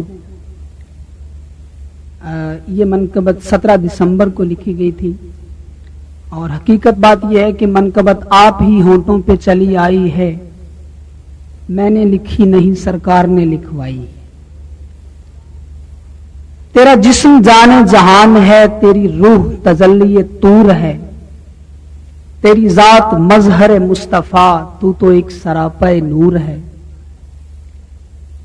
نہ جہان میں کسی اور سے کبھی دل کی بات میں کہہ سکا، نہ جہان میں کسی اور سے کبھی دل کی بات میں کہہ سکا. وہ ہیں تاجدار قلندراں، میری عرض ان کے حضور ہے. نہ شہنشاہوں کا خیال ہے، نہ ہی غربتوں کا ملال ہے. نہ شہنشاہوں کا خیال ہے، نہ ہی غربتوں کا ملال ہے. میں عظیمیوں کا ہوں ہم سفر، یہی میرا فخر و غرور ہے. میں عظیمیوں کا ہوں ہم سفر، یہی میرا فخر و غرور ہے. یہ درود خضری کا فیض ہے، میرے کام سارے سنور گئے. کروں یاد حی و قیوم کو، یہی وجہ کیف و سرور ہے. کہیں بات لوح و قلم کی ہے، کہیں تذکرے ہیں زمین کے. کہیں بات لوح و قلم کی ہے، کہیں تذکرے ہیں زمین کے. نہ کہیں گرفت زمان مکان، کہیں ذکر کشف قبور ہے. یہ مراقبے کا اصول ہے کہ یہ طرز فکر رسول ہے صلی اللہ علیہ وسلم. یہ مراقبے کا اصول ہے کہ یہ طرز فکر رسول ہے. میں ہوں محو حیرت و خاموشی، تیری رحمتوں کا ظہور ہے۔ یہ مراقبے کا اصول ہے کہ یہ طرز فکر رسول ہے، میں ہوں محو حیرت و خاموشی، تیری رحمتوں کا ظہور ہے۔ یہ وجود ظاہری مکر ہے، میری اصل کیا ہے خبر نہیں۔ یہ وجود ظاہری مکر ہے، میری اصل کیا ہے خبر نہیں۔ میں بھی ایک نسمہ نور ہوں، تو بھی ایک نسمہ نور ہے۔ جو ہی پیش اپنے گناہ کیے تو فلک سے آنے لگی صدا، جو ہی پیش اپنے گناہ کیے تو فلک سے آنے لگی صدا۔ تو کلندروں کا غلام ہے، تجھے بخشنا تو ضرور ہے۔ جو ہی پیش اپنے گناہ کیے تو فلک سے آنے لگی صدا، جو ہی پیش اپنے گناہ کیے تو فلک سے آنے لگی صدا۔ تو کلندروں کا غلام ہے، تجھے بخشنا تو ضرور ہے۔ میں بھٹک کے راہ میں رہ گیا، تیرے مرتبے کو نہ پا سکا۔ میں بھٹک کے راہ میں رہ گیا، تیرے مرتبے کو نہ پا سکا۔ تیری نظر پاک تھی ہر طرف، یہ حضور میرا قصور ہے۔ یہ نوازشات و کرم تیرے مجھے رکھیں فکر سے بے خبر، یہ نوازشات و کرم تیرے مجھے رکھیں فکر سے بے خبر۔ نہ خیال ویل و جہیم ہے، نہ ہی شوق جنت و حور ہے۔ کبھی محو مہر و جلال ہوں، میں ہوں کیا سراپا سوال ہوں۔ تو ہر ایک ذرے کی آن ہے، تیری شان صدر و صدور ہے۔ کبھی محو مہر و جلال ہوں، میں ہوں کیا سراپا سوال ہوں۔ تو ہر ایک ذرے کی آن ہے، تیری شان صدر و صدور ہے۔ تو جو چاہے دیکھنا کائنات، وہ ایک نقطے میں آ بسے۔ تو جو چاہے دیکھنا کائنات، وہ ایک نقطے میں آ بسے۔ یہ زوال میری سمجھ کا ہے کہ یہ عرش فرش سے دور ہے۔ تو جو چاہے دیکھنا کائنات، تو جو چاہے دیکھنا کائنات، وہ ایک نقطے میں آ بسے۔ یہ زوال میری سمجھ کا ہے کہ یہ عرش فرش سے دور ہے۔ ہو نوازشات ہر ایک پر، نہ ہو قید مذہب و دیس کی۔ ہو نوازشات ہر ایک پر، نہ ہو قید مذہب و دیس کی۔ کہ ہر ایک کا اس سے ہے رابطہ، یہ کلندروں کا شعور ہے۔ ہو نوازشات ہر ایک پر، نہ ہو قید مذہب و دیس کی۔ کہ ہر ایک کا اس سے ہے رابطہ، یہ کلندروں کا شعور ہے۔ میں غبار غم میں اٹا ہوا، تیری شفقتوں سے کٹا ہوا۔ میں غبار غم میں اٹا ہوا، تیری شفقتوں سے کٹا ہوا۔ میں سیاہ کار غلام ہوں، تیری بزم نور ہی نور ہے۔ میں سیاہ کار غلام ہوں، تیری بزم نور ہی نور ہے۔ مجھے اپنی شان جمال دے، مجھے سوز و عشق بلال دے۔ مجھے اپنی شان جمال دے، مجھے سوز و عشق بلال دے۔ تیری شکل شکل علی بھی ہے، تیرا چہرہ عکس حضور ہے۔ مجھے اپنی شان جمال دے، مجھے سوز و عشق بلال دے۔ تیری شکل شکل علی بھی ہے، تیرا چہرہ عکس حضور ہے۔ اے انیس منتظر کرم، کرو التجا کے رہے بھرم۔ اے انیس منتظر کرم، کرو التجا کے رہے بھرم۔ تو ہے ایک بسمل نیم شب، مگر آستانے سے دور ہے۔ تو ہے ایک بسمل نیم شب، مگر آستانے سے دور ہے۔ تیرا جسم جان جہان ہے، تیری روح تجلی طور ہے۔ تیری ذات مظہر مصطفیٰ، تو ایک سراپا نور ہے۔